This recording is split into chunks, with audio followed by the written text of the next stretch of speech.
700 employees have just been laid off and replaced with Hello AI. everyone, welcome back to my YouTube channel, and please take a moment to like this video and subscribe to my channel. And in today's video, I want to talk about an issue that is close to home for millions of Americans, especially those in their 50s, 60s, and even 70s, who suddenly find themselves unemployed. You've worked your whole life, gained experience, led teams, solved countless problems, and yet now you're being replaced. So I put together some of the clips so you guys can watch it together with me. And now let's get started. 700 employees have just been laid off and replaced with AI at Klarna. Klarna has just wiped out 10% of its employees, and that's just the beginning. All of these businesses are about to do the same thing because, think about it, they don't have to pay healthcare benefits anymore. They don't have to worry about workers' comp insurance. They don't have to worry about all the HR issues that come with having a business and dealing with people. They don't have to worry about people needing lunch breaks. They now have AI that can do it around the clock, and all the money that they're going to make now and save. This is just the beginning. I told you guys that I was let go after 20 years. No one called me. No one told me what was going on. Why? Nothing. I got a shitty letter. I'm going to read you some excerpts. Be warned, you're going to want your tissues. I regret to inform you that your employment is ending.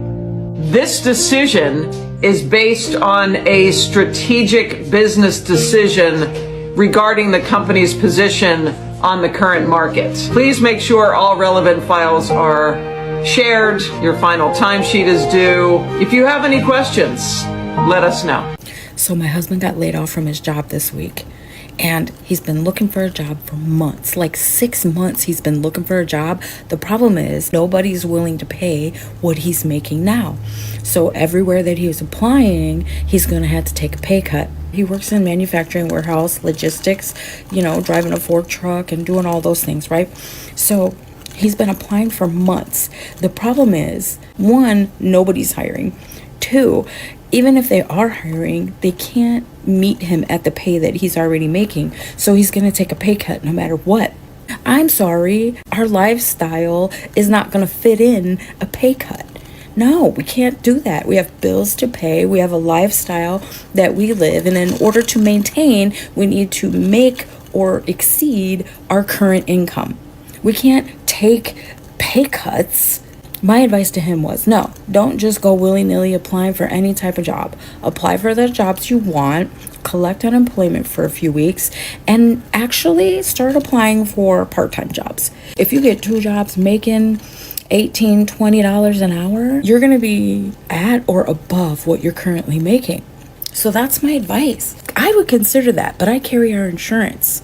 If I could find a part-time job that carried insurance, you damn right I would.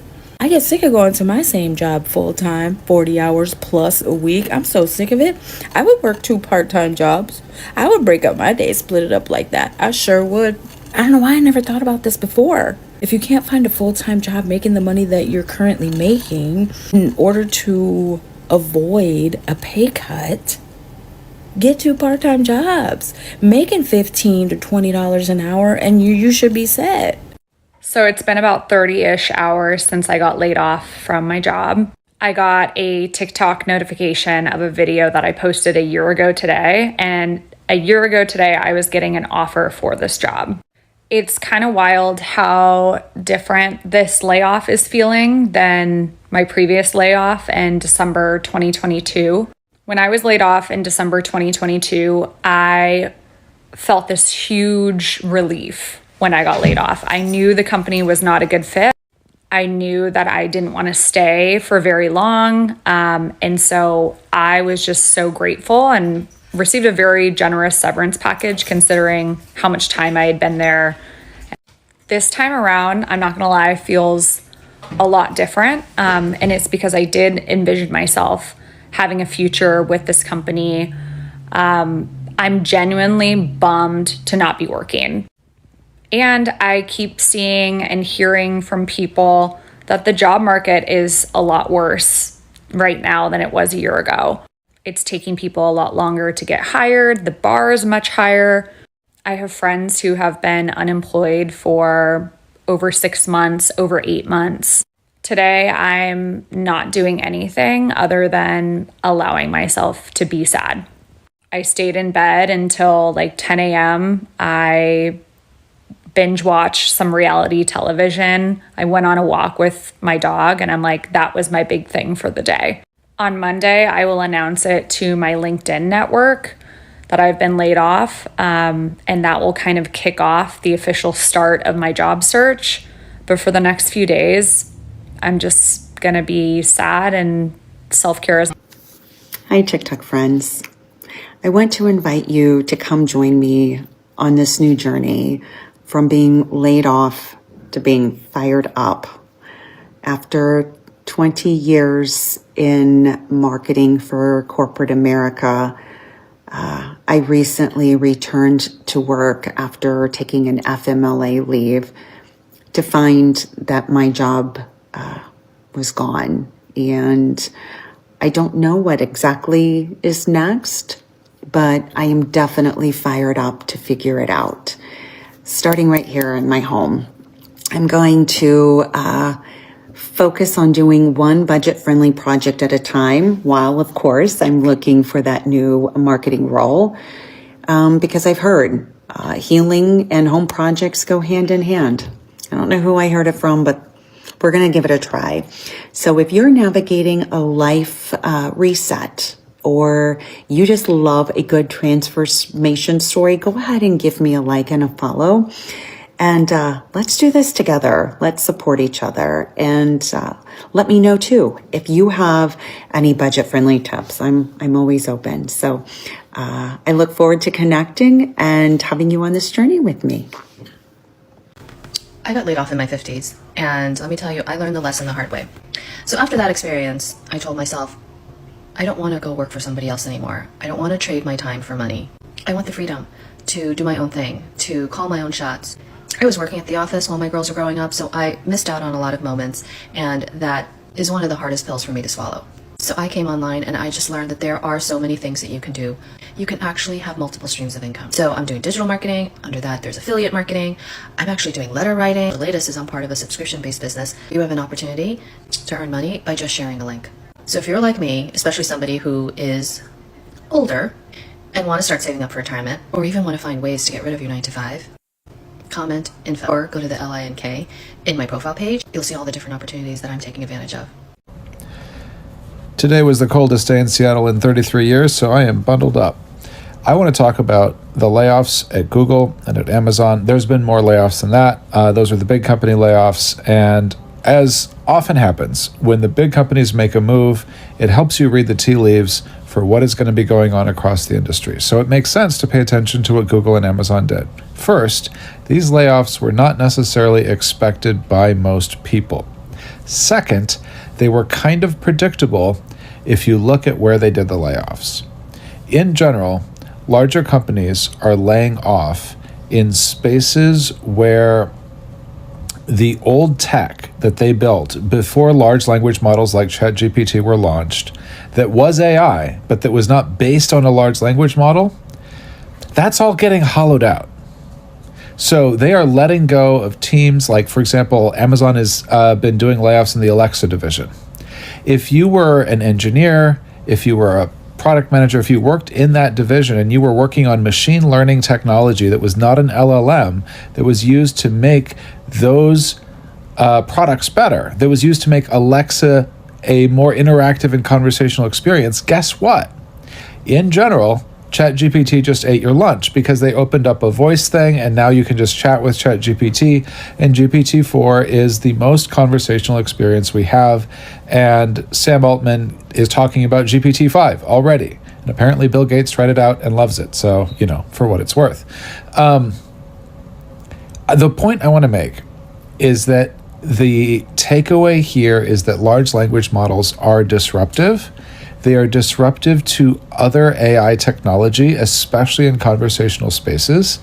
You see companies proactively treating them like they are disruptive economic forces. And that means everybody else needs to take large language models seriously. It means that if you have a non-large language model machine learning team, they need to be seriously thinking about their skill set, what they're building for, and why. Because if you have been building a bunch of tech that's just about to get ripped and replaced, that's not a good position to be in. That's disruption. So that's what's going on with Google and with Amazon.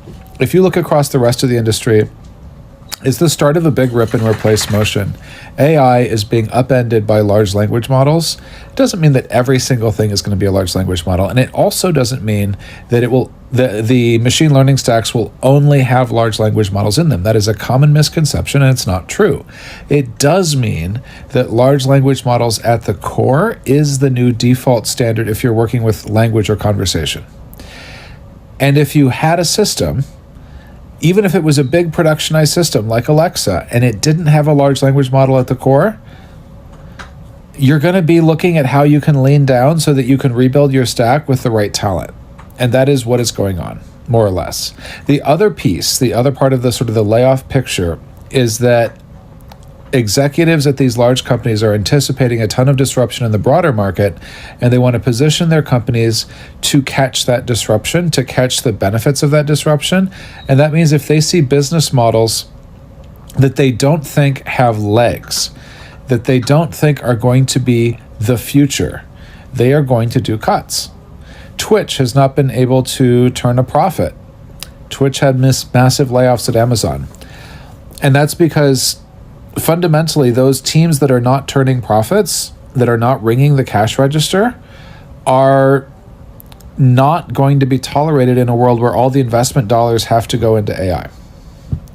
And I think that's one of the things where when I look at that, there's probably implications for smaller companies as well, not just for Amazon and for Google. So if you're wondering, why did we start with layoffs at the beginning of 2024?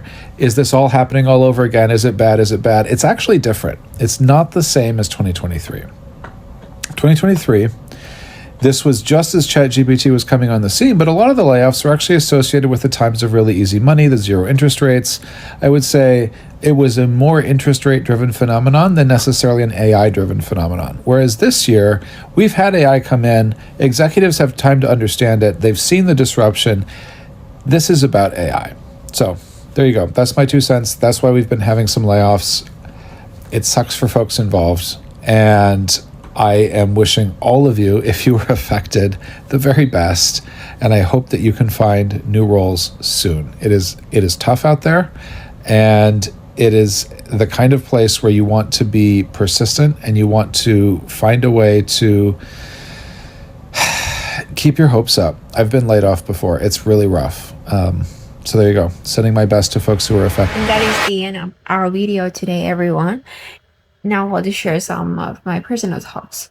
In many jobs, words like restructuring, downsizing, or going digital are just excuses.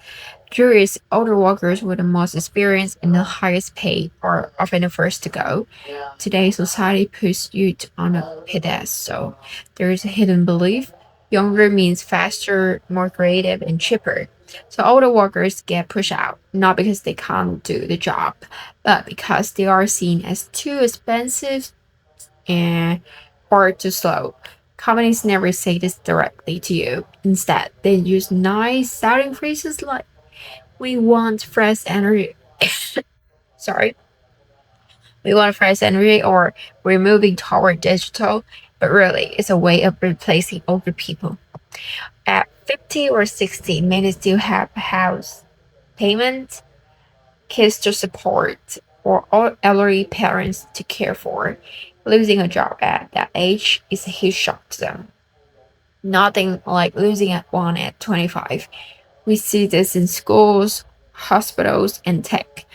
Veteran teachers are replaced with new ones who are experienced. Skilled nurses and doctors are pushed aside. In Silicon Valley, people over 40 are called outdated, even though they built the very technology we use today. What needs to change is our mindset. Older workers are not a burden, they are a treasure. Age is not a weakness, it is a strength. And if you are an older worker who just lost your job, remember, you are not alone. If you're younger, think about your parents and your own future. Someday you will be here too. So share your story in the comment section below. And remember this, age is not a flaw. Age is your strength. And thank you so much for watching. That is the end of our video today. And I see you in the next one.